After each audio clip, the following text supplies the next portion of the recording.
जी बेटा सुनिए बेटा आप ध्यान से। तो बच्चों इलेक्ट्रोस्टैटिक्स का रिवीजन करेंगे हम आज। सुनिए ध्यान से बेटा। इलेक्ट्रो का मीनिंग क्या हो जाता है? चार्ज। स्टैटिक मतलब एट रेस्ट। तो इसमें अपन जो टॉपिक्स पढ़ते हैं वो किसके बारे में है? चार्ज एट रेस्ट के बारे में। चार्ज एट रेस्ट से रिलेटेड बेटा। आप चार्ज क्या होता है सबसे पहले हम देखेंगे। What is charge? चार्ज क्या है बच्चों? इंट्रिंसिक प्रॉपर्टी ऑफ मैटर है। क्या है? इंट्रिंसिक प्रॉपर्टी ऑफ मैटर, जिसकी वजह से कोई भी दो पार्टिकल्स एक दूसरे पे इलेक्ट्रोमैग्नेटिक फोर्स लगाते हैं। कौन कौन सा फोर्स बेटा? Electromagnetic force. वो अट्रैक्शन भी हो सकता है और रिपल्शन। तो charge is an intrinsic property of matter due to which particles can apply electromagnetic force of attraction or repulsion. Particles can apply electromagnetic force of attraction or repulsion. फिर charge की properties. Charge की क्या क्या properties है बेटा? दो type का होता है। पहली प्रॉपर्टी क्या है? Charges of two types. Two types क्या क्या बेटा? Plus and minus. दो टाइप का चार्ज होता है। दूसरी प्रॉपर्टी है बेटा कि भैया charge is additive in nature. Charge कैसा है? Additive in nature. Additive in nature का मीनिंग क्या हो जाता है कि अगर पहले से 5 कूलम था और 3 कूलम और आ गया तो टोटल क्या हो जाएगा? 5 + 3 8 कूलम। पहले से अगर 5 कूलम था -1 आ गया तो टोटल क्या हो जाएगा? 5 + -1 4 कूलम। क्लियर? तो बेटा ये है चार्ज की प्रॉपर्टीज। टू टाइप्स का होता है। एडिटिव इन नेचर है। सिमिलर चार्ज क्या करते हैं एक दूसरे को? सिमिलर चार्जेस अट्रैक्ट या रिपेल? सिमिलर चार्जेस रिपेल होंगे। एंड ऑपोजिट चार्जेस क्या होंगे बेटा? Attract. Opposite charges attract. Fourth आ जाता है चार्ज कैसा होता है बेटा? Conserve. Charge total charge in system is conserve. अगर बेटा दो ऑब्जेक्ट लिए हैं, एक पे 10 कूलम था दूसरे पे 4 कूलम था, टोटल मिला के कितना है? 14। एक पे 10 था दूसरे पे 4, मिला के कितना है? 14। आप इनको कांटेक्ट में लाओ, एक का चार्ज दूसरे पे पहुंचाओ, टोटल मिला के हमेशा उतना ही रहेगा 14। मतलब है कंजर्व्ड रहेगा। कोई भी चार्ज मरता नहीं है और एडिशनल चार्ज पैदा नहीं होता है सिस्टम। जितना चार्ज उसमें था टोटल वो उतना ही रहेगा, ट्रांसफर हो सकता है इधर से। पांचवी बात है कि चार्ज कैसा आता है बेटा? क्वांटाइज्ड। चार्ज कैसा होता है? क्वांटाइज्ड का मीनिंग क्या है कि पैकेट्स में एग्जिस्ट करता है। किस में एग्जिस्ट करता है? पैकेट्स। ऐसा क्यों कह रहे हैं बेटा? सबसे कम चार्ज कौन से पार्टिकल पे? सबसे कम चार्ज इलेक्ट्रॉन या फिर प्रोटॉन भी कह सकते हैं। ऐसा थोड़ा ना कि भैया इलेक्ट्रॉन वाले में माइनस लगा है तो वो गरीब है चार्ज। नेगेटिव हो या पॉजिटिव हो, वो बस दो अलग अलग नाम है। नेगेटिव हो या पॉजिटिव हो, वो बस दो अलग अलग नाम। वैल्यू दोनों पे ही चार्ज की कितनी होती है? 1.6 × 10⁻⁻⁻⁹ तो क्वांटाइज्ड यही बता रहा है कि total charge on a particle is integral multiple of 1.6 × 10⁻⁻19 coulomb. Total charge is integral multiple of 1.6 × 10⁻⁻19 coulomb. ऐसा क्यों आया रिजल्ट? क्योंकि भैया या तो एक इलेक्ट्रॉन जाएगा तो इतना चार्ज होगा, या दो एक्स्ट्रा इलेक्ट्रॉन हुए तो इसका 2 टाइम्स होगा, 5 हुए तो इसका 5 टाइम्स होगा। हमेशा नंबर ऑफ इलेक्ट्रॉन्स ट्रांसफरिंग कैसे होंगे? क्या वो इंटीजर्स में ही होंगे या डेसिमल में भी हो सकते?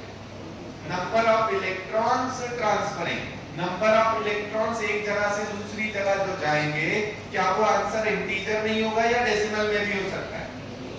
इंटीजर है ना, पॉजिटिव इंटीजर। तो हम कहेंगे charge is integral multiple of this value. वो पॉजिटिव भी हो सकता है, नेगेटिव भी हो सकता है, depending on the type of particle. ठीक है, ये आ गई आपकी प्रॉपर्टीज ऑफ चार्ज। इसके बाद आता है अपने पास important topic, that is Coulomb's law. Coulomb's law. Coulomb's का बताता है कोई भी दो चार्ज पार्टिकल है बेटा Q1 and Q2 kept at a distance r। कोई दो charge particle Q1 and Q2 kept at a distance r, तो इनमें आपस में फोर्स लगता है जो डिपेंड करता है दोनों चार्जेस पे। डिपेंड करता है दोनों चार्जेस पे directly proportional to both the charges. Electrostatic force between two charge particles directly proportional है किस पे, दोनों चार्जेस पे, and inversely proportional to square of distance between them.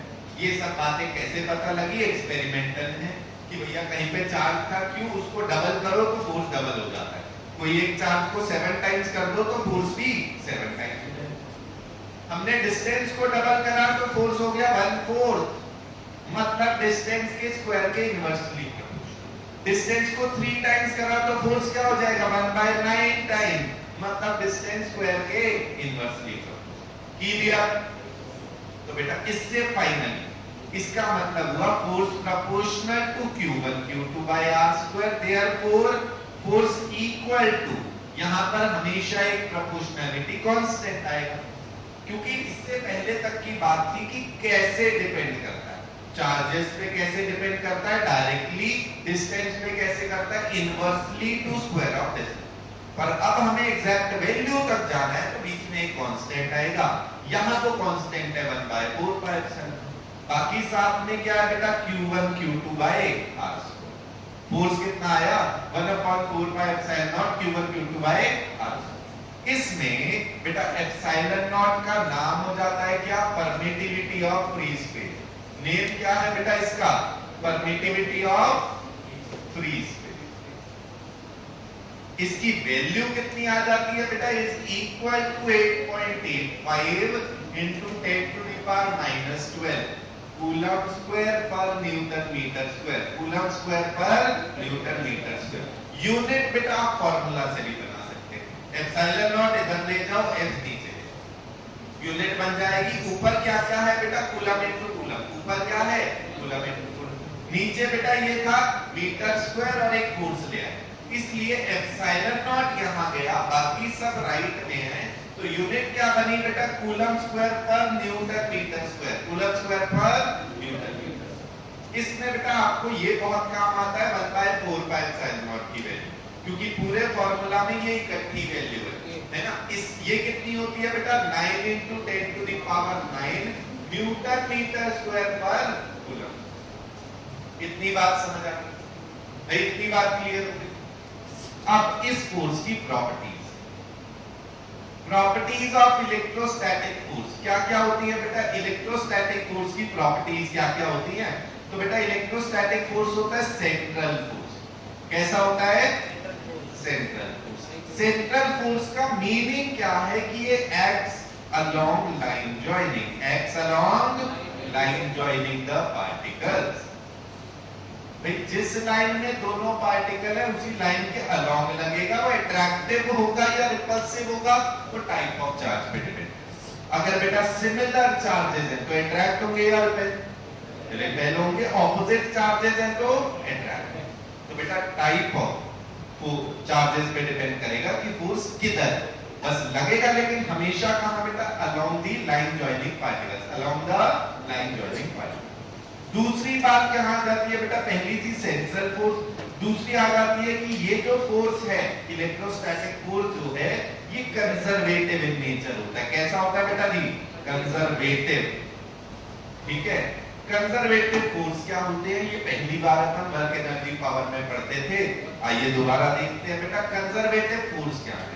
Conservative force वो होते हैं जिनके लगने पे टोटल मैकेनिकल एनर्जी कंजर्व रहे, जिनके लगने पे क्या हो, total mechanical energy remains conserve. अब मैकेनिकल एनर्जी में कौन कौन सी आती है बेटा, एक तो काइनेटिक एनर्जी और दूसरी पोटेंशियल एनर्जी।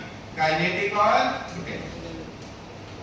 कंजर्वेटिव फोर्स उनको बोला जाता है जिनके लगने पे टोटल मैकेनिकल एनर्जी रहे क्या, कंजर्व। और मैकेनिकल एनर्जी का मीनिंग क्या है बेटा, kinetic plus potential, kinetic energy plus potential remains conserve.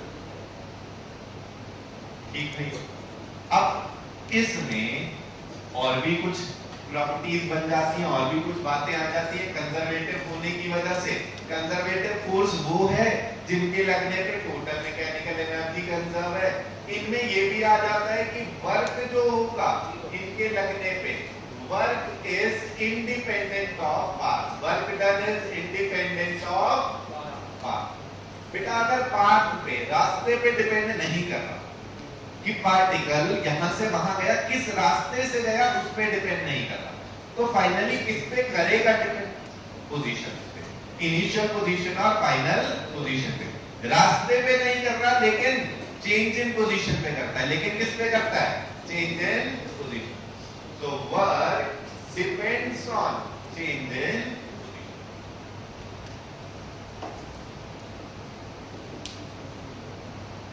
इसकी वजह से एक और बन जाता है कि भैया अगर कहीं से चले पार्टिकल को लेके घूम फिर के वापस यहीं पे अगर आ गए, घूम फिर के वापस अगर वहीं पर आ गए, इसका मतलब क्लोज्ड पाथ है। Work done in displacing a charge particle on a closed path. अगर घुमा के वापस वहीं ले आए तो चेंज इन पोजीशन कितना है? 0।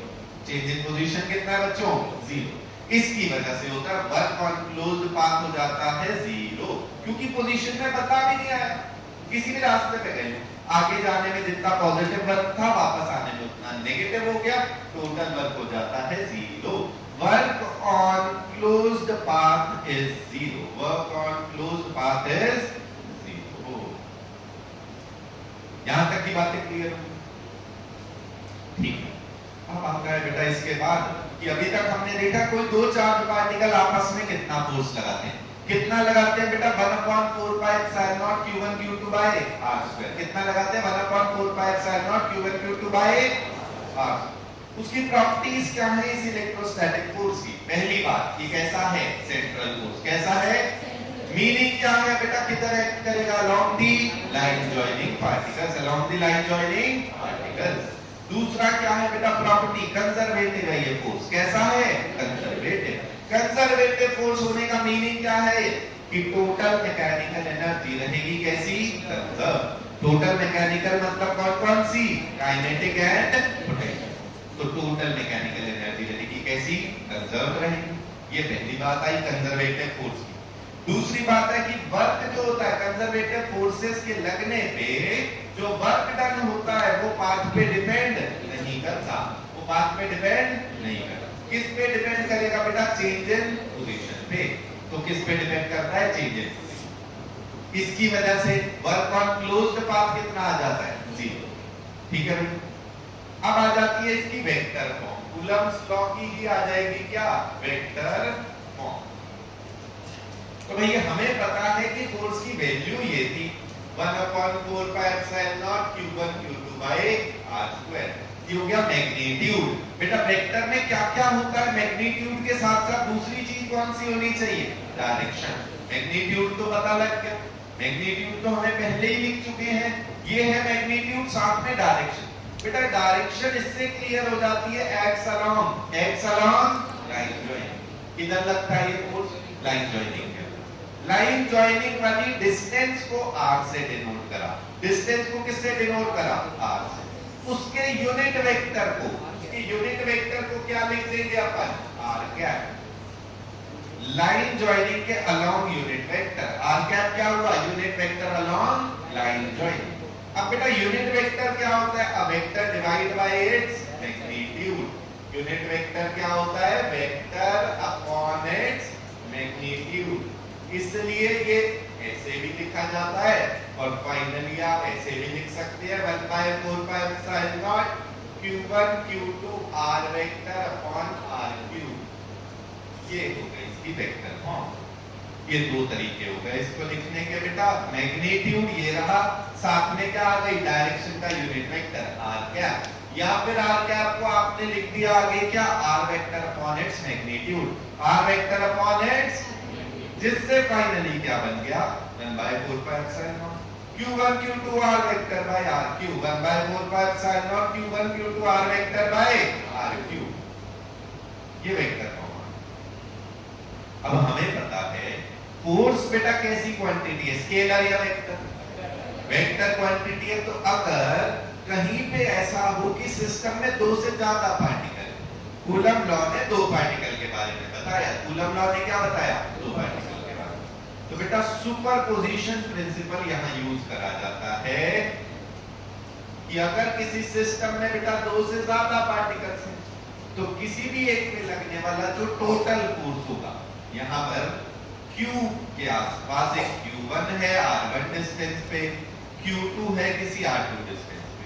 Q के आसपास बेटा एक Q1 है R1 डिस्टेंस पे और Q2 किसी और साइड है R2। इस पे जो टोटल फोर्स होगा वो हम कैसे लिख पाएंगे कि Q1 अकेला पड़ा होता तो कितना फोर्स लगाता एंड Q2 इसके साथ अकेला पड़ा होता तब कितना फोर्स। इन दोनों वेक्टर्स को आप ऐड करेंगे, इन दोनों वेक्टर्स को ऐड, वहां पर क्या यूज आएगा, वेक्टर एडिशन।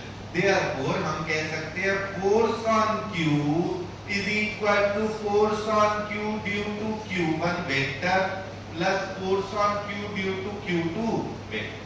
ये आ जाता है क्या, सुपरपोजिशन प्रिंसिपल। किसी भी एक चार्ज पे लगने वाला टोटल फोर्स कितना होगा, उसके आसपास वाले चार्जेस इंडिविजुअली जो जो फोर्स लगाते थे, इंडिविजुअली उसके आसपास वाले चार्जेस इस पे जो जो फोर्स लगाते थे उनका वेक्टर सम, उनका वेक्टर सम। क्या सीधा मैग्नीट्यूड ऐड करोगे या वेक्टर सम यूज करना पड़ेगा?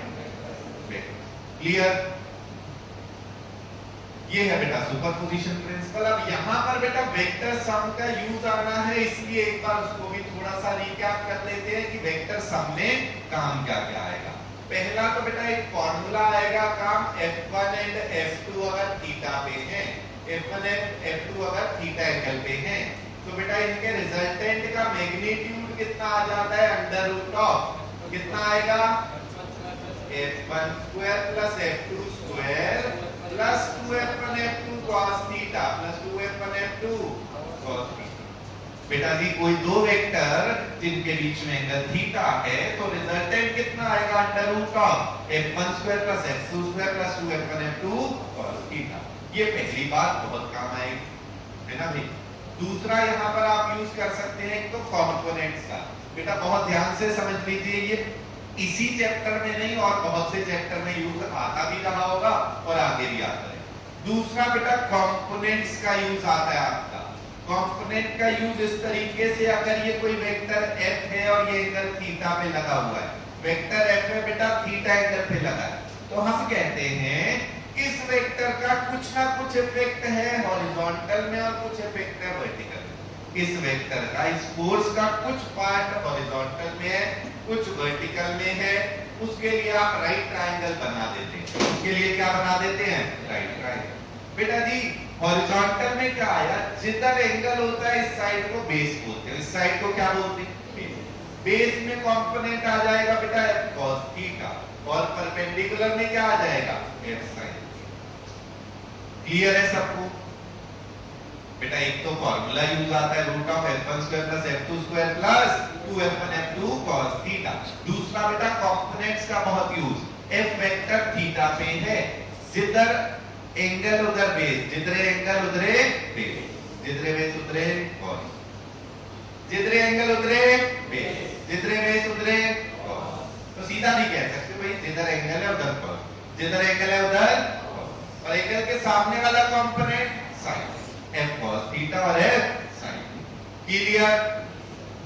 इसके बाद बेटा जो अपने एडिशन के लॉज आते हैं, ट्रायंगल लॉ। ट्रायंगल लॉ कहता है दो वेक्टर a और b आपने अगर ऐड करने हैं तो उनको आप लगा दो हेड टू टेल में। उनको कैसे लगा दो, हेड टू टेल में। पहले वेक्टर का हेड है, एरो है यहाँ पर, दूसरा वेक्टर यहीं से शुरू हो रहा है, उसकी टेल है यहाँ पर। इनको ज्वाइन करा, a और b को हेड टू टेल में ज्वाइन करा, H1 T2 head of one